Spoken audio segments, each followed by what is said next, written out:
Erizoba ekinareba aha press conference ya Comedy Store. Comedy Store eji tugitebekanise nk'akasiki. Kachiguturo cyabona umuriro kongenza kubaho kwa Mushanju. So mwena orabo ryokwe iwe wendo za cyaro cyo wanyu. Urundane buryo mu wena umureta University in mutakabura kandi umucere mwebare mno. Nyewe ngo muntu arahirweho platform okuperforminga ha big stage eyechiguturo muri Rukungiri. Nindeba ngu ekintu ekiturumu nechamani munonga. It is a very good opportunity kugira ngo twineyo at least omwe hari abantu abakufaya ha talents eza hansi ezukura na no kuzipromoting. Press conference yagenda kurungi munonga ni isimo mwami manije wabona FM ekintu kiri kurungi munonga kandi nuko batusomeramu twareba ntenda kubempendukana munongo mu industry kwa baturaganisa bamweho ba comedian ba Uganda ba Western abaratandike ku performinga ukutandikira ahabusike kiguturo mpaka cyuwire nico rukurebera nyoni mu kanaro izinge nshonga yanje mu press conference yo kujanti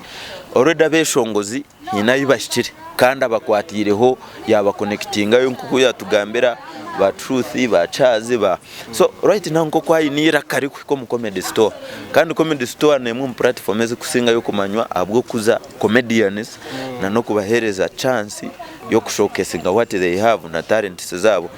kugira nti neco namushabira kugira nti akwatari ba comedians bitwa bitwina abitukura batakumanywa abitukura batakufuna platform abitukura batakuhebwe imigisha yo kwereka talents zabo kandi canshemeza ya buyinga ekitekateko yaje buying so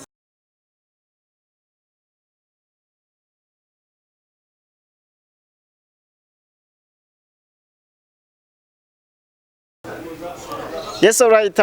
amazina ni Msimasheko kandi nimbakira mwe n'abarufitire bari nkore Media TV tubakunda munonga kimuri gukorana cyamane mwe bari kugumana mu watchinga program eji kandi izobere twatiryaha a University in kuko kima twatiri mu press conference kandi etege ya show yamane tegekirwe Bona FM kuko mu kukimanya burejo ekiguturo cya Bona FM kuba cyera Rukungiri so erizo batwatwina kasikache konka kutwaturuho harabeshongozi bingi munonga kandi koko kukimanya niho twashangira no mweshongozi wito murungi munonga kandi umanya ngo Western abeshongozi abakazi twene bakiye kurekana bacya barabireho nkoko muri kureba reka banze mwakira banza baramutseho ahatsaga tugumuze mutwengera mu bisho nakwakira Ninge nace ramutsa haba kutereba Nange nakushemerera amazina nirakan Pretty Mark nabacira mwe barekwe kumera ari nkore Media TV Urabesh chimwe tumukaka gamba nkaita tujya nkore Media TV mujya nkore Media Nabashemerera press conference yatambule press itine nshonga yebonire yetine nshonga real twagamba nshonga zenyine zamane zinkunda ezemo promotinga music ya Western ninga talents za Western Uganda iwo kurugera nke yo kureba nka director wabona FM watandikira hekinteki noreba ngo industry ya Western nagitanka nyewe ngo muntu arahirweho platform okuperforminga ha big stage eyechiguturo muri Rukungiri nindeba ngo ekintu ekiturumu nechamani munonga. It is a very good opportunity kugira ngo twineyo at least omwe hari abantu abakufaya ha talents eza hansi ezukura na no kuzipromoting. Yes. Abantu abeja ningashe abareba hari abareba bari kureba ari nkore Media TV na nabantu batabasa kwijaha na nababeja iwe nk'iwe ukaberi no bagambaraki abatija first of all abatija no kutwara umugisho kubizusiya ngo ebiro mwenda byo kwezo kwa katano okutura umuntu taha right mwija ha University in Comedy Store okutaha muno mutwaro emitwaro 3 emitwaro 50 na nakakade then wambuza cyakindi ani cyine cyo so Pretty nane ngushaba otugambo ebagambo byawo tugamuka tubiri tushatu turukwende koko kureba aha murundogu tugukushana na nemirundo yizire neba kuba Comedy Store twire naijaha konka twire tine line up mpango nke ya hati na munongero habe shongozi bingi bitu ba Western. So this time around twine habe shongozi bingi abakuza kucicira Western Uganda. Yes, so it is a very big opportunity kumotivating itwe na mnonga abato abacira umuntu bimuka abacira umuntu bija so opportunity ni nishaba tujigrabbing na baba ha chance na director yajangu na nabatari ha posters aba willing ku performing bije na mnonga bafune abantu benye nabicukwataho ba MC Bob Chap Chap bahandikise nabo in time so that bafune platform yo ku performing yeah so ekindi nyine cyeshongoro kisiyamba cheta Sharama kiri ha YouTube channel yanje Pretty Imak nugo mazina ge nkwesa nko twereze makapera kacu tukwende nko kumukugarebaho Sharama tatina ebyo hinjira kanywa nibyezire Sharama tatina yes we bari mnonga akandogo yaba Pretty Imak mugumeho mutakaragaho kandi koko nakugambire mwana wanje rizo bateria university ene kandi nakujyansa twatu nabeshongozi bingi so no twashangiraho na no mweshongozi so kumanya ko wabaterire nindira miti hitmaker nice boy UG ka twakureho mwana wanje abanywantu banje abakundwa ugu nice boy UG you can call Mr Punda nimbaramusi aho na rukundo mpango twaturiya ha press conference yakasiki ka ekiguturo akakote ninkureba nanda kwesimba ba minister twesimba kureka nito bitukura turi nkabese imbere twine kureba kajo misho gabantu twine kuba smart akuba twino kwange kironje abo kujya no mbamwegwire cyango cy'abantu ningashumuri cy'abantu batari yes kandi tujye cyo kurebero cy'abantu bingi twegomba bingi so kuba smart ni gwa gutara mushango so press conference yagendeta press conference yagenda kurunje munonga ni simo mwami manije wabona FM ikintu kiri kurunje munonga kandi nuko batushomeramo twareba ntenda kubempendukana munongo mu industry kwa baturaganisa bamweho ba comedian ba Uganda ba Western abaratandike ku performinga ukutandikira ahabusikibwe kiguturo mpaka cyuwire na nebeshongoza bataraposta bamwe nabo kubasa perform yes so mbone cyaba amazing munonga kandi ninyeta abantu bona batari misinga iwe noreba nka industry yiti ya Western noreba ngo nutuzanka hikurugera nka wanoreba nkebibero kuba no banorango nezanka yes ibiro ni mwenda ekibuzo waba noreba nk'iki ekiriyo nikiza kubaho nengashinka nkoko rwekigutura kirenkire nikiza kuba rukungiri konka noreba akasikari imbara karubushenye kari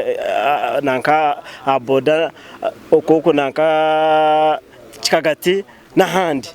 iwe noreba ngo nikitutanka hinkito nka industry ya Western industry ya Western nindebe kintu cyo cyenda kuba kiri kirunje munonga kuba no rumu kutandika tikuri nkeri izoba entane seriyo neba humunonga na nempinda hinduka tuyo tutera step tukuzandisho ukoshanga obwiro bwawire hakwije hane ekivuro ukashanga ha posta haronko mweshongozo mwe wa Western ningo bumwatari uko nkatwatandikaza homwe babiri bashatu bana ati ni batanu nibaza no kuba mukaga ni 10 yes abari munonga ni kushaba tugambo tubiri tushatu turukende utugambo tubiri tushatu nisha abantu mwena ubase kuhundonda YouTube nice boy UG mu subscribing channel yanje mukonde music yanje kandi muije ebiro mwenda mutakamisinga muija university tubase kushemererwa hamwe abare mnonga ogwa ya nice boy UG wafutere nendra otherwise mwe bare mnonga mugumeho so eriza kutatura mu press conference twashangaho umusheje wa man mnonga Benzin ZJ Celeb wambara naganda mazina gona Mr Narcissus abo kwa nimanya amuzijyanko no yabana nyango wano yanshura tokaje ti ni nyetwa nanka iwe no joti ni nyetwa nanka konka wari wajoti nubanyeta nanka you know tokuma abantu nwana ugata mazina gakwingana cyo so nari kushabutura umusu muri kurunja bankore media kanda geneka yanje ayinkwendera ninzaho ayinkwendera ndugaho but nimukore kintu cyamani ndeze DJ Benzin Celeb wambara Mr Narcissus ninkora na tayari West twinuche extra niyo program yinkora bakwetegeza mu mwana wanje press conference yatambure one press conference yatambaraje just nko kutube twarugo mu event eyo mwana witu wa hati ntureba haza kuzamana bakuruga hero so kasavukanya matwine ku testinga kurya byona iwe kintu nk'iki no reba ngo industry ya Western nchitanka he wao nitwenda tubanze tusima abantu abarugereyo bakatandika ku investinga mu industry yaborenje bwizoba so nka director wabona FM umwame manige ni wari behind this ekiguturo kandi arimuna akora mu gwamani kurebeka ngo yarinkinga abana baha kubatwara mu comedy store ni platform ya mani mu Uganda so nico rukurebera nyoni mu kanaro izinge nshonga yanje mu press conference yo kujanti already abeshongozi hinayibashikire kandi abakwatireho yabakonekitinga yo nkuko yatugambira ba truth ba chazi ba so right now nko kwayinira kari ko mu comedy store kandi comedy store ne mu platform eze kusinga yo kumanywa abwo kuza comedians na no kubahereza chance yo kushokesinga what they have na talents zabo kugira nti neco namushabira kugira nti akwatari ba comedians bitwa bitwina abitukura batakumanywa abitukura batakufuna platform abitukura batakuhebwe imigisha yo kwereka talents zabo kandi canshemeza ya buyinga ekitekateko yaje buying so no kugira ngo imwimwe ba mashweko abakora comedy n'abandi bona baryuko bakora nkore media if you know that you doing comedy mwine kwege kintu cyo kwe positioning na no kwetega haro opportunity engage kandi mwege kutandika gamba ko ababeshongozi kushangeje shane bashayininga bacirwanirire ne bacirwanira na amahurire gari no shanga nibo bariyo to kushangayo ba comedians haro press conference nibo bakwetega so ati iwo wodyo ko nokora skits zawe nokora jokes rebeka ngo watandika kwetega abantu bakurebe so platform nkeje mu gikozeje ekinte cy'abaceri munini ndaba ba chap ba wabarondo direct nyoni mbasa ntakufuna platform yabajangwane bakubahereza umugisha barayihanditse ba performing kandi nibija kubahereza gig njemesa akutandika kuzamuti akasente aheru yo rembo rwambara nahandi so press conference eji abarabirebe biyemecho kwega chango banjere kwetega na wo ryo ko influencer blogger tandika kwetega niwe rukwera we cyo kwenda kuba yes nane nkushabayo utugambo tubirutse tumwana wanje turukwendera turukubasa kugambira ho bamwe abantu abari abakubasa kwa bari uko barukubokinga nkore media wewe abare bankore media no kujanga umunjere kukunda nkore media kandi munjere no kuhagera abana bitu bane kindi tongere kwetantara kugendera ari propaganda omuntu tufunerekeze bucimwe kugira nti omujungu akatureteraga amasimu yatushukaho TikTok yatushukaho za YouTube omuntu we no inesimu nabasa kuba umunyamahurire konke byagambera abantu nibyo ki so obundi nyona ninjira nti kurugeri izoba twetantare abakureba nkore media mwetantare okuba influenced kwanga mutayi wawe talents zitu zona za burenje bwizwa ntuzetaga kuza kuba bamani ekindi twena ntubasa kuba bamani no tutabandize ku paintinga ntimuchere mashweko nkakuja nkaja ntimashweko ni mubi ntimashweko yanyiza nyoko okurwanira entitlement ningashi obukuru tubasa kuraba wabwawe no basa kuraba wabwa music yokora no basa kurabaho abwa strategies zokora so bona beshongozo bitu n'abamani tubakunda bona talent zona neza mani reka tuzishagike ahora muhuruze yo omuhagiri ahandi nimbendeze birungi mukama nako nyabiro mwenda ntubeta mwena so ebiro mwenda ntubeta mwena mutakaburaho otherwise mugumeho mutakaragaho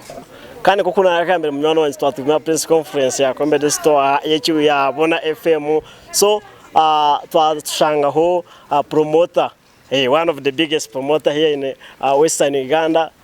Shifa Pro ninga Shifa Promotions reka mwakira banze atugambireho we nareba byatambura bita twakwakira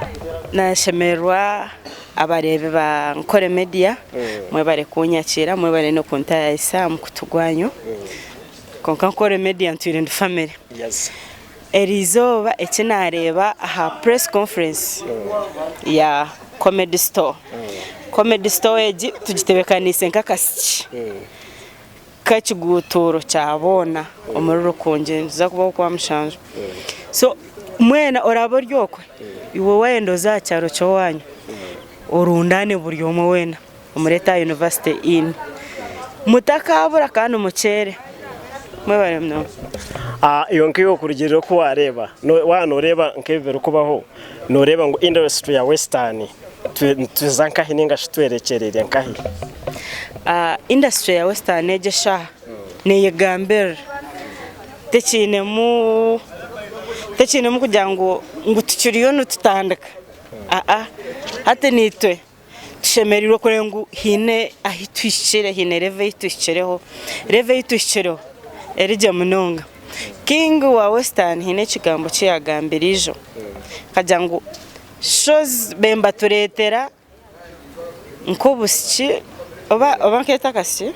mwene yitekeija nkenyongeza eyitusho mbara bakabaturetera nkenyongeza konka hatiya turi aba main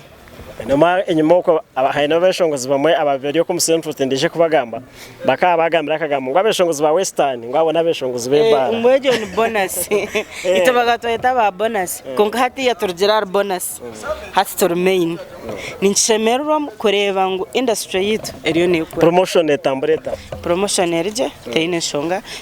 harimo new generation na nito ba legend turumu ebintu bibigendo misho tsaye tugamba katibe tshatu kwendera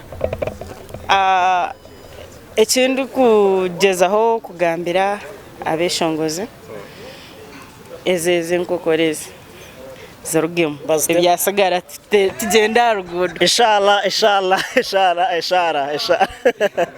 yes right mwana wanje bitu uyo kisurufu tureba we bari munonga cyo kwana cyamane kandi mwe bari gumaho mwe bari gumana mokinga nkore media tv mazina koko naraga mtmc mashweko kandi twatira press conference ya comedy store aha university in kandi no mangu tsakwa twine shwebero mwenda byo kwezo kwa katane 2025 aho nho twashangiraho abantu bingi ba bloggers tiktokers abeshongoze ba comedian nabandi bingi munonga nho twashangiraho na amushijogu so nane kushaba sebo twakureho base kuba no yakura habari bitu bankore media tv kora business hari kora business yes nugo wenyine kora business nakwakira yes abareba nkore media tv numukore cyamani kandi nsima munonga erizoba twatiri pressure konka ecyamani no kubagambira ngo ebero mwenda arihe bivuru bingi konka echa komedo kiteke umutwe gwawe so ebero mwenda nyowe nkine wona broad picture abarebe bankore media mwe babasa kubano bamanya nkakora business kandi ekigambo business nchidetailing ebintu bingi ekyo kubanza nyine ndi events manager wa Brink Media Uganda Brink Media Uganda ntukora ebivuru by'abana okuzumbere talanta so you will find in the 12 years as to amara mu industry 12 years as to amara mu industry nabantu binja bitkwatireho industry ya western hati yanko kweri yamani binji bona bakatandikira Brink having that platform abamwe bakira kuzara wa platform mwene nk'abana bumwakwasire nko mu western abana batabumwakwasire mukaye mukajya nko ndetse nkakamparo ko kuyetiye twine ka fresh kid abo burundo bwana butuso bwa dadwati hati ni mwene nk'abana bumwakwasire mukajya nko ogamba nk'abana atabarumu n'abashiza bakuru nabasa umwe nko mukire nkaka umwe abantu nubenda kureba ikinte cyaba successful batandikira ari yecho umwe bakeyetera konka on the real scenarios Brink tandika 2012 wachenga 2012 tukatana ba Regi of course bakataka manyure bakabachina marari konka ba DJ Arbato ba MC Kacheche Truce Wenka his first platform to perform he was at Brink I remember and work checking na platform yeye bayo yeye he really recognizes Brink as part of the media or the stage that has amwonjireho na ati achira habayo yeye no basa scrollinga orebe ngo Brink koze cyamani so ecyamani naenda kubamanyise bero mwenda ariho Brink tins Brink tins day out add tomorrow wachenga eventage arahaben banjira nkora nkabe ninza Brink konka esa bono bateka ngo neyecuro abasya konka Brink netandika sahi inaza kasheshe ehendera saha emwe necweka so aho nchimanyisa nagambirana n'aba comedy bakwatagane nanye ninko ba space bize event yanjejo ne kubera abana bingi we always bring about 2000 students abana bona ba high school bona no babaroho abapromoting talents na kubaroho dance crew competitions atumwa karebaga event ya dance crew omurimbara ningo mu Western Uganda konka Brink twene chikora osanga nkabana bayineza dance crews they will come and compete the winner will take money so bentireho money edition but it is dance editions so we call upon you neba netandika shazinga netandika sahi naza kasese ehendera saye mwene so mboye natizo beri nubabasa kuzayo bakagire rero shayemo babase ko ndagarikana bija mu comedy yes comedy store nekintu cyamani kandi batwire ncubaho kitiyo and we always support iwe nko muntu twire no kore kintu cyo kumara ubwire bubono kishangire mu buzubuki obuzubu nangwa obuzubu nyonka byentabwine because I'm consistent konko obuzubu mwe abantu abebintu bagezaho kwiza kora nke binte bikwenda kusana nka blink it also nimfuna mu challenge kureba no bakaba giving up because industry develops when everyone is putting each other so omwito itar mu challenge because it is like a platform okuzumbere talanta so nchimanyisa I sacrifice to be event you sacrifice with one love to develop something kandi kuba kwiza bakeyongera talanta zabo it makes the industry better. So for me, my vision and our vision as Blink was to touch talent, and we touch talent, we continue, and that's why we are consistent for all 12 years. So challenge is it zero because I invest in that event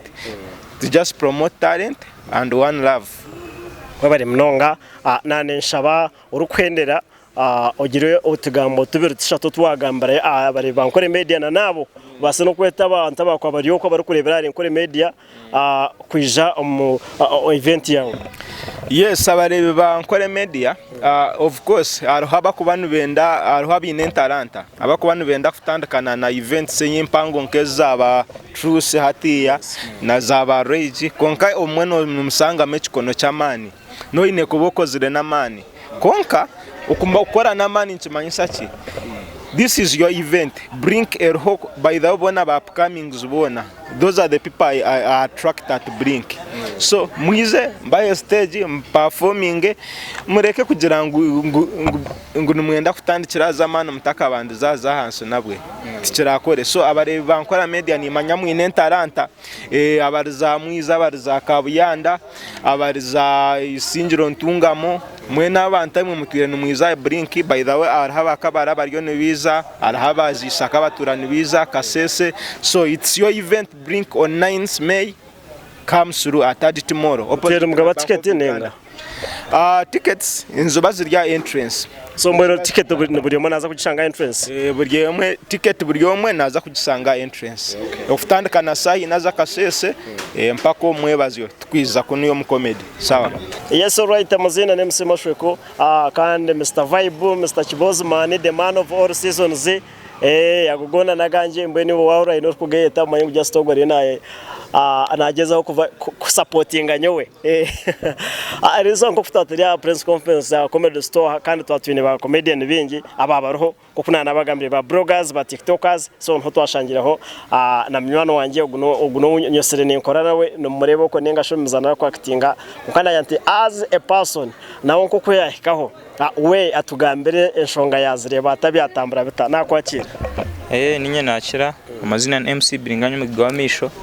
then nyeshonga kuko nazireba ntakagire hari mnonga nza kubanza nga bansonga yaba comedians kujambo upcoming comedians nitonza kubantu ntuza kubantu funa chances zo kuperforminga ikintu cyo cyanshimeza mnonga enshonga ejo teri ari Bringanya nkanye nko muntu eri aba upcoming comedians bona bakiriya hansi of which nanyenye nkate shazi niza contestinga there may be a chance kujambo maybe a comedy store ni basa kuperforminga ninga next time akwetegereza iwe nkiyo kurigiro ko ari press conference yatambure press conference yabonera mnonga kubanga byo ni bagamba byabiri ibintu biri kwegesa mnonga danka comedy store yonka niyo mugasho kubanga ababemba gisanga Kampala ebene beryebei konkati twashanga nkubagire itambara akasente kaba kace kandi barita basirebo abamanu mnonga benye nabature nabashashura sente zamani benye nabature mbashashura sente zamani nibo barita kunuya kandi akasente kace nane kushaba nkiwe nkugoroka abareba nkore media abahereza y'ubugambo nkabubira bushatu nkiwe nka MC Bringanya turukwendera. Yes of course abareba nkore media icyo kubanza ninyongera bamanyisa mongere kunsupportinga mnonga muzashosho handles zanje TikTok, Facebook, Insta account zona nikosa MC Bringanya mugwamisho ekintu muremera hankore media watch nkore feel nkore Yes alright amazina MC Mashoko bite nembagambara abanywana banje hari muri shongoza umwana wanje no mweta Bright AB so ashoboza icyo shongo gisano baketa mpwera mbere baza kuba noza ya platform zeno checking aho kandi MC Mashoko on all platforms so checking aho obase kwa no tunge bya ankore comedy checking aho tunge yo comedy obase kwa no sheko yo stress following TikTok na Facebook ahasagara mugumeho mutakara gaho bye bye.